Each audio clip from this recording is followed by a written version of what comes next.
Good afternoon friends, সবাই কেমন আছো? আশা করছি ভালো আছো, আমিও ভালোই আছি।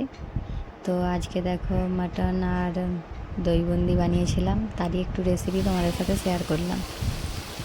প্রথমে তো সব কেটে নিয়েছিলাম, তারপর তেল গরম হয়ে গেলে আলুটা ভেজে নিয়েছিলাম।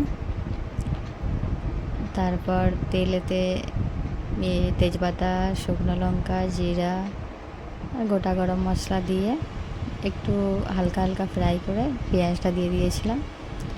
তারপর পেঁয়াজটা ভাজা ভাজা হয়ে গেছিলো। পেঁয়াজটা ভাজা হয়ে যাওয়ার পর ওতে আদা, রসুন, হলুদ গুঁড়া, লঙ্কা গুঁড়া, লবণ, টমেটো সব দিয়ে ভালো করে মশলাটা কষিয়ে নিয়েছিলাম, কিন্তু এটা শেয়ার করা হয়নি। পুরো একবারে তোমাদের দিকে মশলা কষানোটা দেখাচ্ছি। তো কষাচ্ছিলাম তখন মশলাটা, তারপর কষানো হয়ে গেলে ওটাতে মাটন সব দিয়ে দিয়েছিলাম।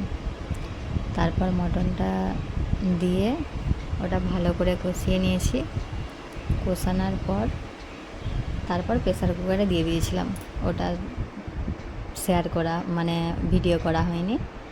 তারপরে এই যে দেখো দই বুন্দি বানানোর জন্যে আমি ঘরেতেই দই বসাই।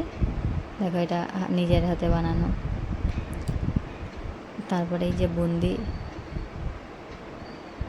দইটাকে ভালো করে ফেটিয়ে নিয়েছিলাম, তার সাথে ধনেপাতা, চাট মশলা, লবণ, বিট লবণ আর দিয়ে বুন্দি দিয়ে কিছুক্ষণ রেখেছিলাম। তারপরে ওতে তড়কা লাগিয়েছিলাম।